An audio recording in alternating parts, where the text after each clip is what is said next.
Time is rolling away for all of us at the same pace. If you sit, it rolls away, if you sleep, it rolls away, if you do something, it goes away, if you don't do anything, it goes away. You're happy or miserable, it goes away. Time is running out for all of us. So it's only the energy that you can do different things with. If you bring your energies to a certain level of intensity and possibility, what somebody does in 10 years, you may do it in 1 year. This means if you live here for 100 years, it feels like in people's impact that you've created, it feels like you lived here for 1,000 years, simply because you have managed your life energies in a certain way.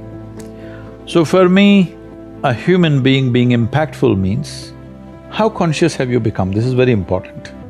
Because if you're in compulsive cycles, then your energy gets wasted in so many things.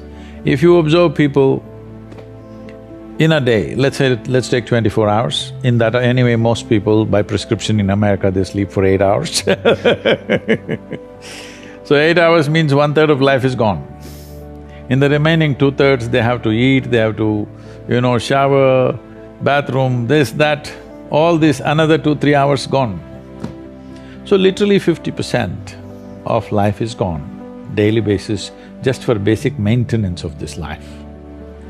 50% of the time is gone in maintenance, remaining 50% what they have. If you look at every single move that they may make with their body, their thought process, their emotions, you will see a whole lot of it is happening in compulsive cycles. Or in other words, if you are little sensitive to life, you will realize you are the biggest issue in your life. You are never the issue in your life. I'm not the issue. My thought, my emotion, my body is never the issue. My thought, my emotion, my energy and my body are my instruments of function. They are not impediments in my life. But I would say for 90% of the human beings, their own body, then the compulsions of the body, the compulsions of their thought, the compulsions of their emotions are ruling them most of the time. So when you yourself are a problem, well, you're on self-help.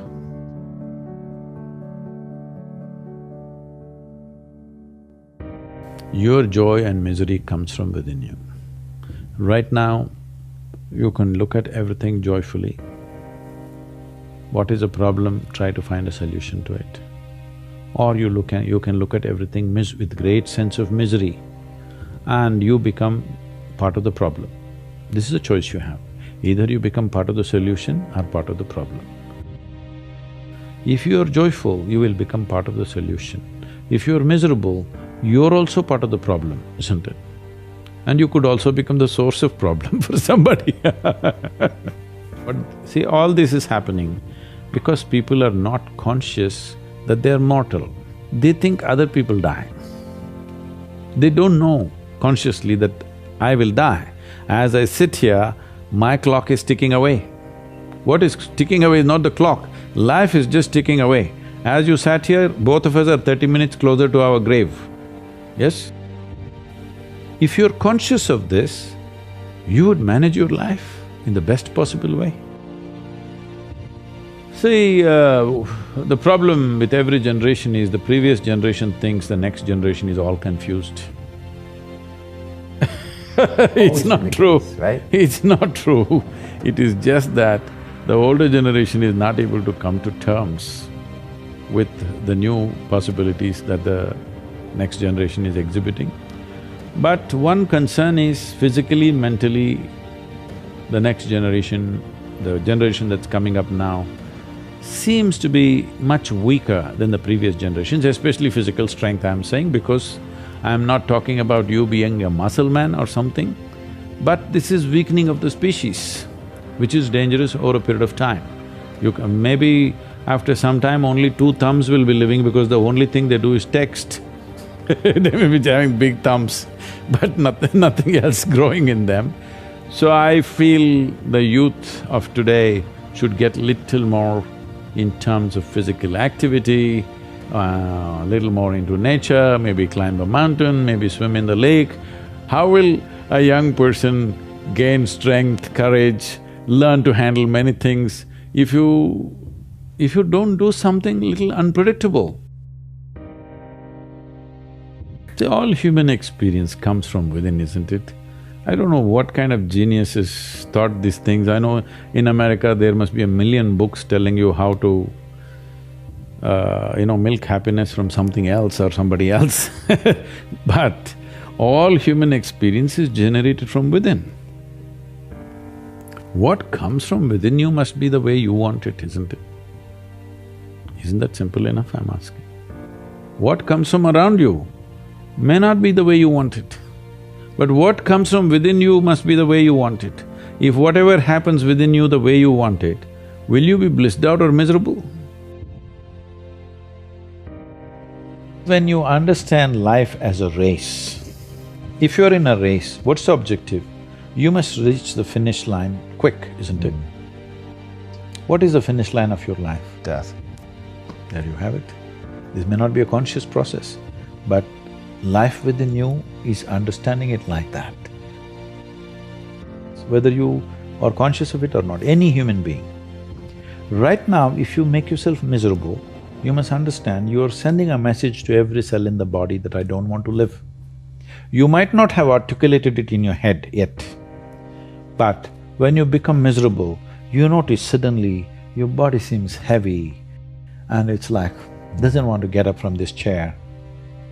When you're happy, you're willing to bounce at everything and do everything, bend backwards if necessary. Why this is happening is the message has gone to every cell in the body, this guy wants to die. They're all thinking, okay, what can we do to help him? But by then, of course, you recover. So you want to die, you want to live, you want to die, you want to live. The body is getting confused because you must understand this is a very intelligent body. It's taking instructions from you. Every cell in the body has an enormous sense of memory and intelligence. If you keep sending wrong messages, if they act, you're dead. Because you're sending contradictory messages, you're not dead, you're half dead. You can give it any number of exotic names. Essentially, you have turned your intelligence against yourself.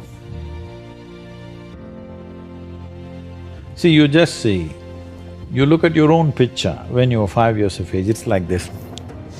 Slowly it's becoming like this. What is it?